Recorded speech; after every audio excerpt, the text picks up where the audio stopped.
What's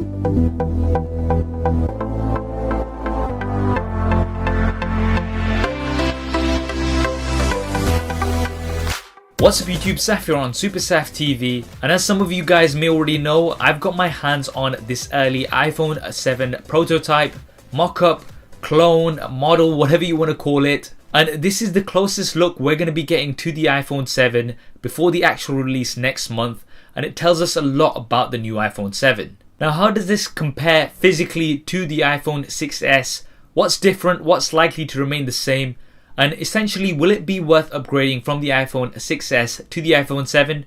Well, let's find out. So the first thing that you're going to notice is that it's very similar in terms of the size and design. We still have the full metal build.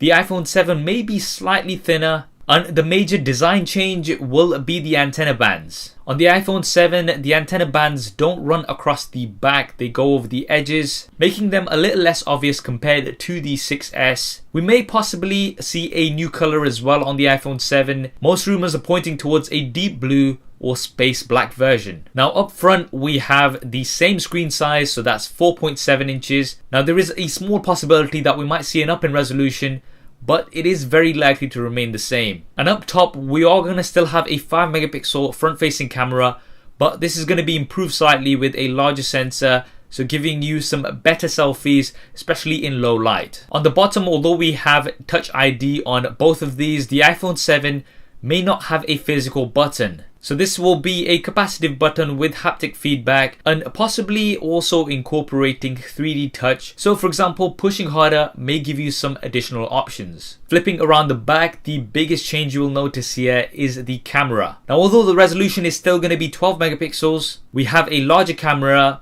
which will mean a larger sensor and larger pixels, and that's going to give you better quality images and a better low light performance too. One thing I know a lot of you may not like is the camera bump. It's actually going to be slightly larger than the iPhone 6s.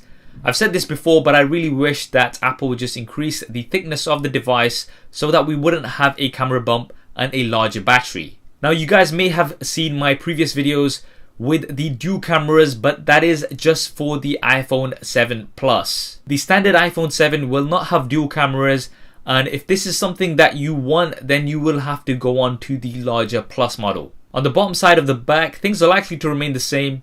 We have seen some leaked images and rumors about a 3-pin smart connector, which could potentially connect to some additional accessories as well as offer wireless charging. But this is looking very unlikely this year anyway. It looks like Apple are going to keep this functionality for next year. On the top, things are going to be remaining the same.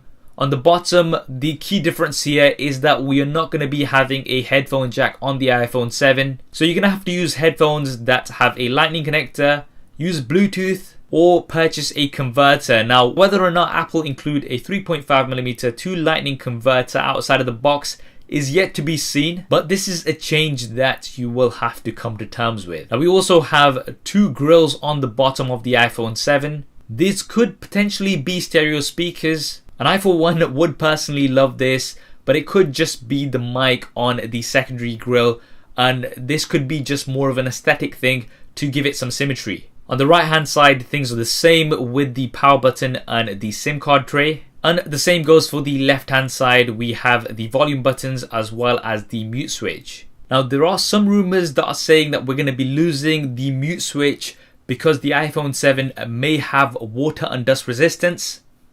But at this time, nothing is solid as yet, so I wouldn't get my hopes up. Now, other specs have been covered in my main leaks and rumors video of the iPhone 7, and I'll link that in the description below as well as in the cards. So if you want some more details about what to expect from the iPhone 7, then definitely do go ahead and check that out. But in general, expect updated performance with the A10 chip, 2GB of RAM, and possibly also an update to the base model giving 32GB. The announcement is going to be coming on the 7th of September with the release following in the coming weeks. So should you upgrade? Well, if you have the iPhone 6s, I would say stick to it and wait till next year where there's going to be a big upgrade, because that is going to be the 10-year anniversary to the iPhone, and that will most likely have a fresh new design. But if you have the 6 or 5s, it may be worth the upgrade. What do you think of the upcoming iPhone 7? do drop me a comment below and let me know your thoughts. I hope you enjoyed this video and found it useful. If you did, then please do hit that thumbs up button for me. It really does help me out. And if you haven't already, then be sure to subscribe. I've got lots more iPhone 7 coverage coming up on here. So switching on notifications for new videos will also mean that you get to see them first. Thanks for watching. This is Saf on Super Saf TV, and I'll see you next time.